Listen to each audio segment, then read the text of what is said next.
once again, a really amazing musician struggling with addiction. I mean, what was your take on that when we found out how he died and what he was doing every night, how he couldn't sleep, and he was addicted to drugs? I guess a lot of people that are not in the industry try to make sense of that. You know, he's so talented, he's so amazing. Why did he need that? You can understand that you were struggling with so much instability. So for you, in many ways, it was a mistake. Have you thought about, I mean, what's the connection there between a musical brilliance and then that necessity for drugs? Well, there's so many different reasons for it.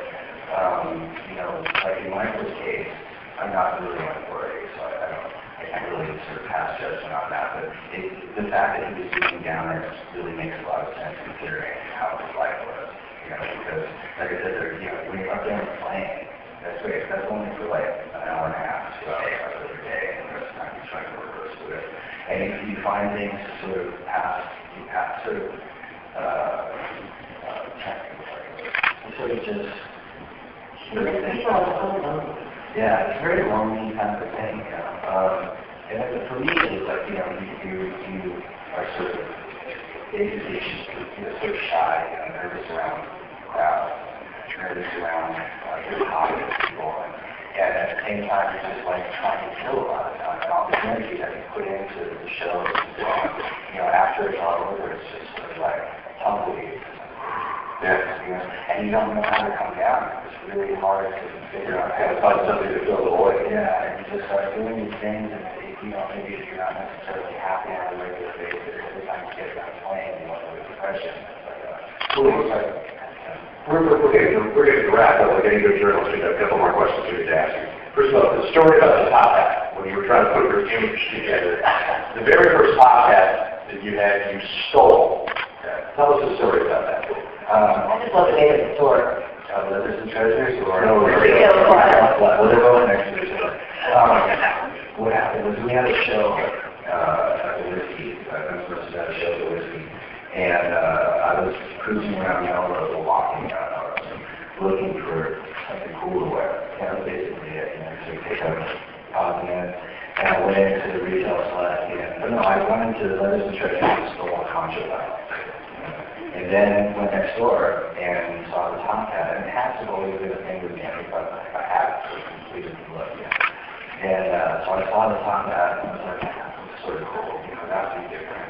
And I looked around and I sort of grabbed onto it and watched the DVD thing, and just walked out of the store with it. And when I got back to the hat, you know, we're all sitting there still together, and cut up the concho and put it around the hat, and that became the look of the night. And just sort of something about it just felt very comfortable. Even now, it's like it's easy to hide from all these guys. And just pull it out. So that hat was eventually stolen, and it was administration of what goes around, comes around. Did you ever think, after you made it, go back to retail slots and say, by the way, I stole a hat? You know what? You know, especially, you know, the whole thing about making the names and all that. Anyway, I gladly would have, but it's not there anymore. Just before we wrap, you've got the new solo album coming out in April. You've got a tour this summer. Tell us a little bit about the tour. Miles Kennedy tour you're singing. Miles Kennedy singing. I just sort of signed on the whole back line. So I've got Dave Hank on bass, Bobby Sheck on guitar, and Brett Fitz on drums. And we're going to start doing dates actually next month. So April and May, we're doing some shows, and then the tour actually starts in June. And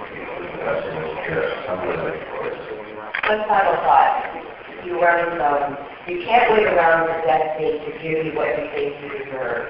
You have to earn it, even if you think you paid your dues. You might have achieved what you wanted, but are you sure you learned the lesson? Yeah. It's very true, and you have to stick with it. You can never rest on your laurels. You can never go, oh, I finally made it. You know, because what happens is you just sort of succumb to that and you lose who you are. You have to just keep working, keep starting to do things, and you have to have that sense of struggle, you know, and that hunger to do things. If you don't have that, then you sort of a shell. Slash, it's great to meet you. Thanks so much for sitting down.